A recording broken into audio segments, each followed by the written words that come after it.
Mga master, opisyal na ang pagbabago ng end of school year rights para sa kasalukuyang school year at maging ang pagbabago rin sa simula ng susunod na school year.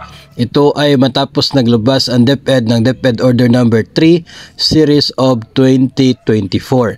Itong pinakabagong DepEd Order, mga master, ay nagsasabi na sa May 31 na ito pong huling araw ng school year, no? Ito po ay yung end of school year, May 31. Araw po yan ng Biyernes. At magkakaroon na ng school break, no? Ito pong end of school year break from June 1 hanggang sa July 26. Yun po yung magiging school break para po sa pagitan ng school year na ito at susunod na rin na school year. So tapos na po yung mga tanong kung totoo ba na May 31 yung end ng ating kasalukuyang school year, dahil official na po, no, na talagang nandito na po yung DepEd Order na siya pong magbibigay ng sagot doon sa maraming tanong po ninyo. Dati po kasi ay mahirap pong i-confirm kasi wala pang DepEd Order. Ngayon ay nandito na. So ito pong academic quarter 3 mula po sa March 25 hanggang sa 26 yung exam. Tapos yung fourth grading naman, fourth quarter sa May 16 and 17.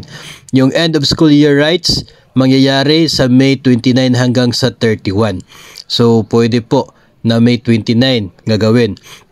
Pwede rin naman na sa June 1 kung ito ay dadaan sa consultation with parents and teachers.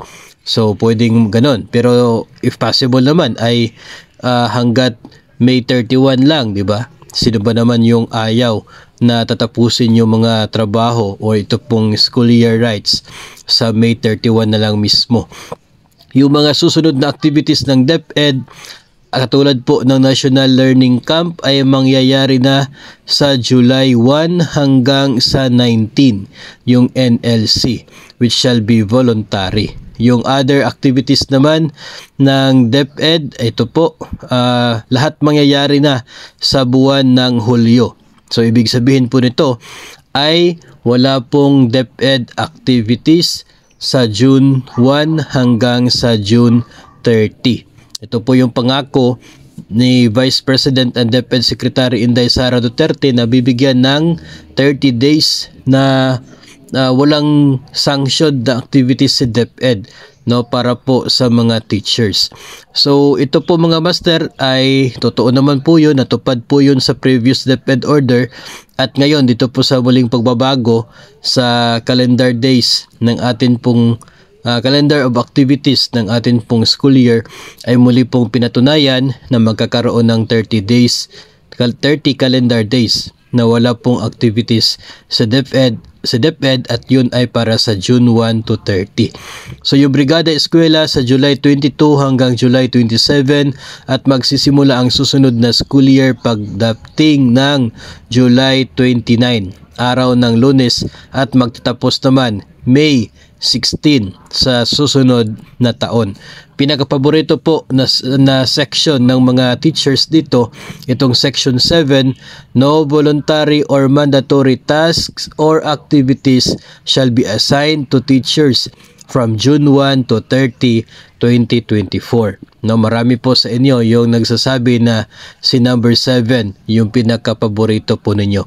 So ito na po, final na, official na, dahil po sa paglabas ng DepEd order. Kaya pwede na po nating sabihin o kaya pwede na po nating planuhin ang mga gusto po nating gawin, no, especially po pagdating ng June, dahil ito po ay walang activities sa DepEd.